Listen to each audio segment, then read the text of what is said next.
By this point, it was becoming pretty clear that Natalies had one of the best track records of any name on Survivor, as they literally went 3 for 3 in terms of getting to the Final Four and 2 for 3 in getting to the end. However, it wouldn't be for another 7 seasons that we would see another Natalie play. Fast forward to Survivor San Juan del Sur, a blood versus water season, where we were introduced to Natalie Anderson, who was playing alongside her twin sister, Nadia Anderson. Similar to Mike White, Natalie and Nadia weren't exactly strangers to reality TV, as they had both played together on 2 seasons of The Amazing Race, and proved to be one of the more strategic teams in the show's history, as well as being pretty well rounded physically. So it was pretty clear that coming into this, the two of them would be pretty well suited for the game. However, similar to all the other loved ones, the two of them were separated and put on different tribes, with Natalie being put on Hunahpu and Nadia being put on Kaioppa. Things were going well for Natalie early on, as she was on the tribe that was stronger physically, with the likes of Drew Christie and Jeremy on their side, and they even won the first immunity challenge. But then everything changed when they got to the challenge following the first tribal, where they saw the fellow Kaioppas coming in, and Nadia wasn't there. Someone that had so much in common from Natalie, right down to their face and mind, was taken out just like that. As far as Natalie knew, it could have easily been her had they lost that first challenge. But now, as she sat there shaken and alone, Natalie realized that she would need to play this game for both herself and her sister. Fortunately, things were looking up as they won the next 2 immunity challenges, and she found herself bonding a lot with Jeremy after he saw his wife Val being the second boot of the season. The two of them formed a shared partnership, an agreement that they wouldn't go after each other, that the singles would need to stick together to take out the couples. It was only in episode 4 where Hunahpu finally had to go to tribal, mainly due to the efforts of Drew to throw the challenge in order to target the woman.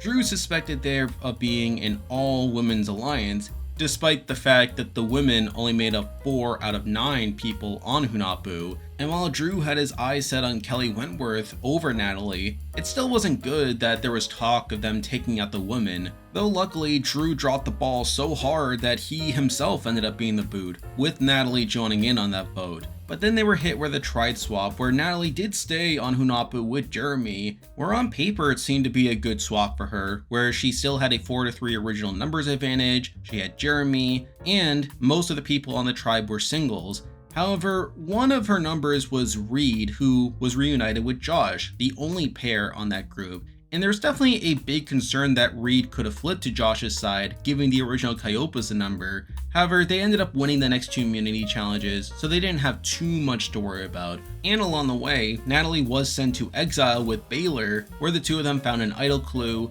and they were able to establish a relationship that could work out later, but more on that in a bit. Once the merge hit though, a lot of the focus shifted to this rivalry between Jeremy and Josh that had been brewing on Natalie's tribe during the swap, but now seemed to be coming to a head. Jeremy and Natalie got to work building their coalition to take out Josh, with their main focus being on pulling in Baylor and Missy, along with John and Jacqueline, 2 pairs that they had gotten to know pretty well early on in the game. And after getting a bit of a lucky break with Julie quitting the game right at the merge, and then Jeremy winning the next immunity challenge, it all seemed to go according to plan, where they were able to blindside Josh in a 6-5 vote. And with Josh leaving the game, the biggest threat on the other side, it seemed like Natalie and Jeremy were poised to take over the game from this point on. However, this wouldn't last long. Similar to Josh, Jeremy had built a pretty big target on his back due to him being the leader of his alliance. And this was only made worse when he confronted John about finding the immunity idol after he discovered through his day on exile that the idol had already been found. John was not pleased by this, and this caused him to rally together a coalition consisting of himself, Jacqueline, Baylor, Missy, and Reed, aka Josh's partner, to blindside Jeremy at the very next tribal in a 5-3-2 vote. Suddenly, Natalie found herself in a familiar position, alone, blindsided, and eager for revenge. But that last part would have to wait a little bit longer. In the meantime, Natalie rebuilt her relationships with the couples in order to find herself back in the majority alliance, and it seemed that this next vote would go swimmingly for this group. However, something a bit more sinister was brewing beneath the surface. You see, Reed had his group together of Alec, Keith, and Wes But Reed was able to worm his way into this majority alliance and convince him to split their votes between Keith and Wes at the next tribal to account for Keith's idol play, which obviously they knew about from the pre-merge. However, little did they know that Reed was simply using this as a way of defeating the majority alliance in order for his group to come in and blindside John with an idol in his pocket. It seemed on paper to be a perfect plan, and one that would have thwarted Natalie's progress in finding her way towards the end of the game. But then, once at Tribal, we see Reed trying to throw Keith under the bus, trying to make it seem like Keith was in danger and that perhaps maybe he should play his idol. However, Keith wasn't exactly privy to this whole part of the operation, to which he reminded Reed to stick to the plan. All of a sudden, the majority alliance were confused. What plan? What was happening? And after some deliberation, they determined that John should play his idol, which he does successfully, negating all 4 of Reed's alliance's votes. And after Keith plays his idol to negating the other 3 votes, that left 2 stray votes from John and Jacqueline onto Wes. That's right, Keith idoled out his own son. But this disaster also proved pretty beneficial to Natalie, as it allowed her to further build inroads with the majority alliance moving forward, allowing them to ride out the next few votes. On Final 8, they take care of Reed. On Final 7, we see a split start to form in this group between Baylor, Missy, and John and Jacqueline, where Natalie was supposed to vote out Keith here. However, she accidentally votes out Alec here, which is a bit annoying from the John Jacqueline side. However, little did they know that Natalie was plotting something a bit more grand. At that point, she realized that John was the biggest threat left in the game, and that she needed to start building her numbers to take him out. And with her getting Baylor and Missy on her side, along with Keith, they were able to successfully strike out John at the final 6, aka the very person that blindsided her bestie Jeremy not too long ago.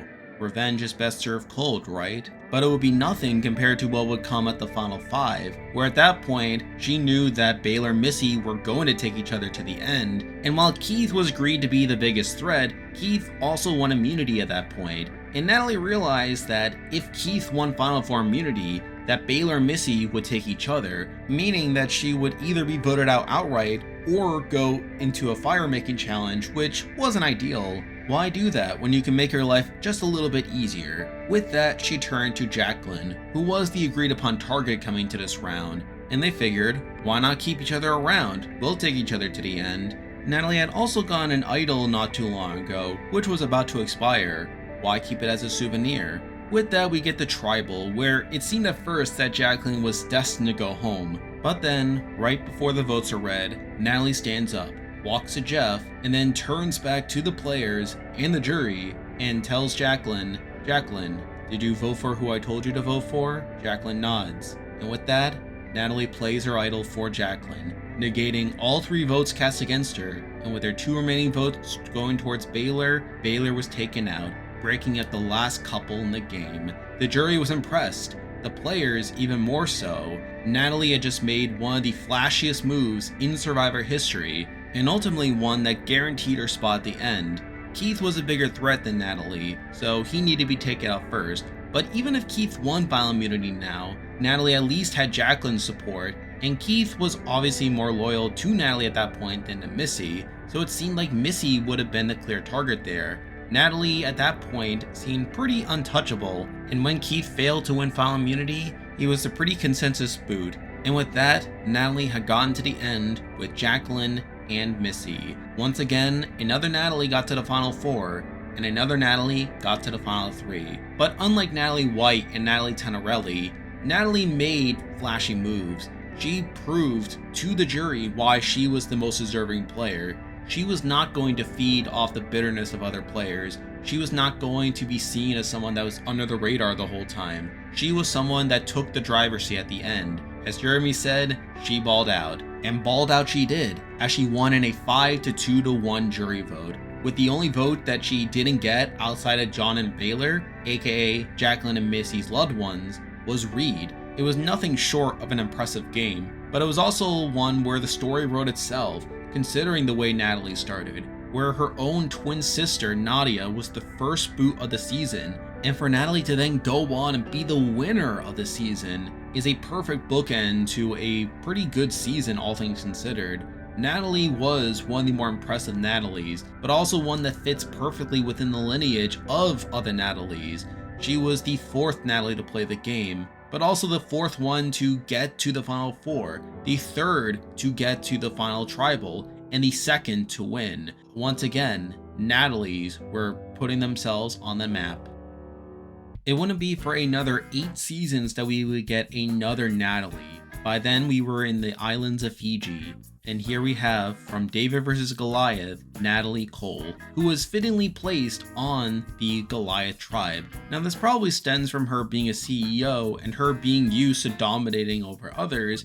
However, I think we could also argue it's because she is a Natalie, who at this point have had such an impressive track record on Survivor. There seemed to be little doubt that she would make another deep run, and she could potentially be right there in the endgame. Unfortunately though, Natalie got off to a pretty rough start where she rubbed a lot of people the wrong way with her being so aggressive and controlling, where she was a target from early on, especially from the likes of Jeremy and Natalia. And while they were able to avoid Tribal early on, it wasn't long before they had to come to a reckoning. They had to vote out one of their own after losing the 3rd immunity challenge. And while it seemed like it would have been between Natalie and Jeremy at that tribal, Natalie was able to outplay Jeremy by building a bond with John and promising her loyalty to the other Goliaths in the future, and with the Goliaths agreeing, she was spared for a tribal.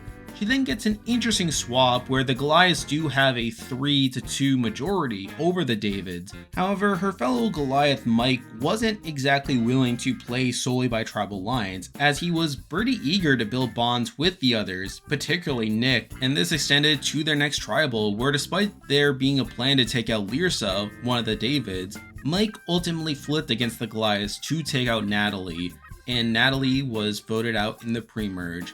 Angelina, who did vote with her, did try to get Natalie's jacket, however Natalie simply ignored this and walked away in shame. Natalie Cole was the first Natalie to be voted out in the pre-merge, and it was a pretty drastic fall from grace from what we had seen before. One could attribute this to her being so aggressive compared to some of the other Natalies we've seen. However, it also could be due to the fact that she was on a Goliath tribe, full of other alpha personalities that made her stand out in a not so great way. After all, Goliaths don't want to be pushed around all the time, and with her failing to build many bonds after her initial tribe, she was unable to really get herself off the bottom and was taken out because of that. So while Natalie's before had had a pretty impressive track record, Natalie Cole seemed to be a clear departure from form. At this point, we have seen all 5 Natalies play, but there's still one last chapter in this story. Fast forward just 3 seasons to Winners at War. The show was now 20 years old, and it was time to bring back 20 of the show's greatest winners to duke it out in a battle for the ages, and whoever came out on top would be assumed to be the greatest player of all time. And with there being 2 Natalies that were eligible, the casting team had their pick of the crop, but in the end, they ended up going with Natalie Anderson. Interestingly, Natalie was originally asked back to be on Survivor Game Changers, but had to withdraw due to suffering a concussion not long before filming started. But for Winners at War, she was all set to go. Put on the Selay tribe, Natalie is reunited with Jeremy, who had since gone on to dominate Survivor Second Chance and earn his keep on this season, and the 2 of them seemed pretty destined to work with each other again. However, they were also a pretty blatant duo that put a target on their back, which wasn't ideal, but then again, this season was full of pre-game relationships, so certainly they wouldn't stand out that much. But after losing the first immunity challenge, they were put on the target list, and between the 2 of them, most of the tribe saw Natalie as the bigger threat. And with that, Natalie was blindsided in a 7-2-1 vote. In a strange turn of events, Natalie suffered the same fate as her twin sister Nadia way back on their first season. However, not all was lost. You see, this season did have Edge of Extinction, which gave someone like a Natalie a second wind and plenty of opportunities to earn her way back in. During her time on Edge, she really made the most out of it, finding advantages left and right and using them to impact the main game. She found an idol, which she was able to sell to Sandra for 1 fire token. She was also able to find a safety without power advantage, which she was able to hand off to Jeremy, which he eventually used to save himself at the final 10. Right before the challenge, Natalie stocked up on a challenge advantage as well as a hidden immunity idol in the event that she came back into the game. However, at that fateful challenge, Tyson was the one to win his way back in, being fueled by the peanut butter he had just bought with his fire tokens. With that, Natalie was forced to go back to the trenches and regroup. During her time, she was able to find an extortion advantage on the edge, which she was able to hand off to Tony, who was at that point the biggest player in the game. However, Tony was able to get around this by getting 6 fire tokens from his other players in order to compete in the immunity challenge, which he won, by the way. However, Natalie was still building tons of influence on the edge, with her building these relationships and ensuring that she would have weapons along the way if she were to get back in. She already had an idol, but with her remaining fire tokens, she was able to buy 3 advantages going into the second buyback challenge, which really highlights the greatness of the Edge of Extinction system. Way better than Redemption Island, by the way. And sure enough, all those advantages paid off, where Natalie crushed the competition, winning her way back into the game on day 35. It was pretty impressive to say the least, but it was also an understatement to say that Natalie's odds were certainly stacked against her. While there was certainly precedent for someone winning the game after being an early boot and coming back in very late, on an all-winner season, it would certainly take a lot in order for these winners to decide that this would cut it for a 2-time winner of the show. She would need to ball out. She would need to go out there and get it. And with Chris Underwood laying the path right in front of her, Natalie had to take it. Coming back to camp, she aligned herself with Michelle, who at that point was at the bottom and was one of the few people that didn't vote her out at that first tribal. Natalie also got to work calling out Tony for being the biggest jury threat, telling the others that they need to take him out if they want any chance of winning the game, to which they were not entirely willing to do so. And considering Tony had an idol to play on himself at that final 6th round, it's not like they could get him out anyway, where they had their eyes more so set on Ben due to him being a clear number for Tony's alliance. However, both their votes were negated by an idol play on Ben, and it seemed pretty likely that Natalie was doomed here, except that she was allowed to bring in her idol that she got through the edge, which she successfully played, negating the other 4 votes. That's right, for only the 2nd time in Survivor history, we had a 0 votes tribal. And despite the only options being Denise and Sarah, the latter of which was Tony's closest ally, they ultimately decided to vote out Denise, which wasn't ideal, but hey, from Natalie's perspective, she's 1 round closer to the end. At the final 5, Tony won immunity, so much for that. However, Natalie managed to find an immunity idol, which could have been used to really show her prowess. Heck, we saw it just before on her original season, where she played an idol on someone else at the final 5 and completely changed the game. And this time, her closest ally Michelle seemed to be in direct danger, where it seemed like most of the votes were going her way, until Ben decided that Sarah needed a big move to prop up her resume so that she could probably win against Tony, maybe? Yeah, Ben basically quits the game here. He basically gives them permission to vote out Ben, which Natalie and Michelle happily take, but Natalie also decides to use her idol on herself, which comes off to the jury as pretty passive. And even though Michelle is pretty safe here with Natalie and Michelle throwing their votes onto Ben, and with Sarah going along with it, thinking that this is somehow a good move for her, it's still not great on Natalie's end. But you know what? It doesn't matter because there's still 1 round left, and sometimes 1 round is all it takes. And with Natalie winning final immunity, and with a pretty clear jury threat in front of her, Natalie was faced with a pretty interesting scenario, one not dissimilar from that of Chris Underwood, who also won Final 4 immunity and was also facing up against a pretty big jury threat. Despite getting his dream after being the 3rd boot with a clear ticket to the final tribal, Chris decided to risk it all by giving up his immunity and facing off against Rick in fire, beating him and proving to the jury why he deserved to win. And Natalie had the same opportunity. She also could give up immunity, face off against Tony in fire, beat him, probably, and show to the jury that she deserved to win. Unlike Chris, Natalie had that precedent in front of her. She had the blueprint. And unlike Chris, Natalie had already won Survivor. She had nothing left to lose as far as she was concerned. There was nothing to stop her from taking this risk and potentially making herself the next 2-time winner of Survivor. With that, we get the tribal, where Natalie had the immunity necklace in her hands, and when Jeff asks her who she wants to put into fire, she announces to the entire viewing world she is putting in Tony and Sarah. Yeah, so much for that, right? As it turned out, Natalie didn't think she needed to risk it all. She had already done more than enough to show why she deserved to win. She had spent 33 days on the edge after all. She had built so many relationships, and when she came back into the game, she played 2 idols and won an immunity challenge. For her, that was enough, and now she needed Sarah to take out Tony and potentially give herself a shot. Except Tony wins the fire making challenge, so much for that. But hey, she got to the end. She's there with Tony and Michelle, and unlike those two, she has a very distinct game that she could bring up. She is the edge player. She is the player that represents never giving up and always looking out for yourself first. Unfortunately, the jury didn't quite see it that way. Natalie didn't really play that hard after she came back into the game. Despite having Chris as someone she could follow as someone that came back into the game from the edge, played hard, and took a lot of risks to get to the end, Natalie, on the other hand, played it incredibly safe, focusing so much on getting herself towards the end of the game that she didn't really make any moves to prove why she should win once she got there. And in many ways, it was the opposite game to what she played on her original season, where she took lots of risks, such as accidentally voting out Alec at the final 7, blindsiding John Mish at the final 6, and idling out Baylor at the final 5.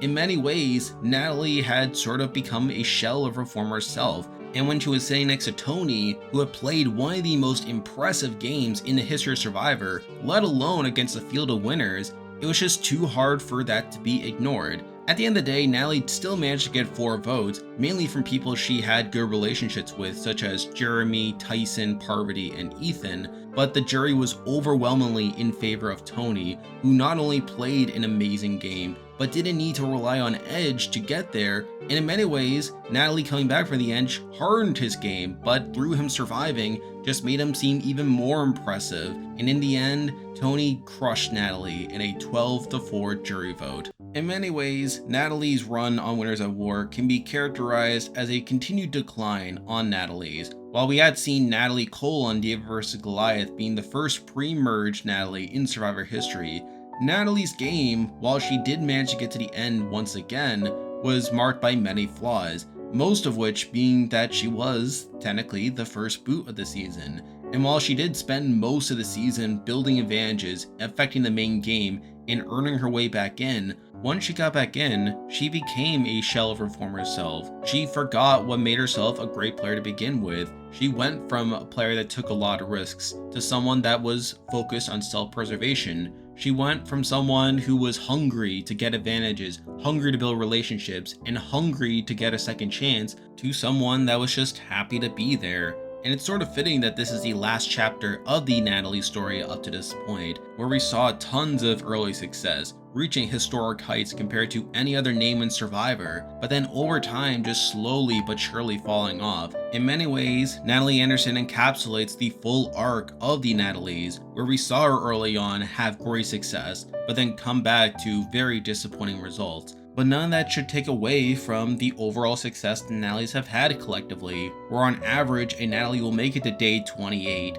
but that's with Natalie only lasting 2 days. If we include Natalie's time on the edge, that average jumps up to day 34, which is one of the highest averages of any name in Survivor history, and on average, a Natalie will make it to about the final 4, which fits in line with the track record of Natalie's, where literally all of them, except for Natalie Cole, did technically reach the final 4. And in general, considering that these are 6 seemingly different players, the fact that most of them have had a ton of success on the show shows the impact that Natalie's have had. And maybe someday a new Natalie will emerge, one that could be a turning point, mark a resurgence in the Natalie dynasty, or perhaps maybe the next Natalie will be more like a Natalie Cole. It's just too hard to say. But there we go. That will do it for this week's video. If you like this content, be sure to like and subscribe. It really helps out with the channel. And I would like to make more of these history of videos in the future, so stay tuned for that. I'm also covering other reality shows as they are airing, so stay tuned for that as well. And if you haven't already, be sure to join my Discord server, which you can join by clicking the link in the description. There's a lot of stuff coming your way, but for now, that's the video. See ya.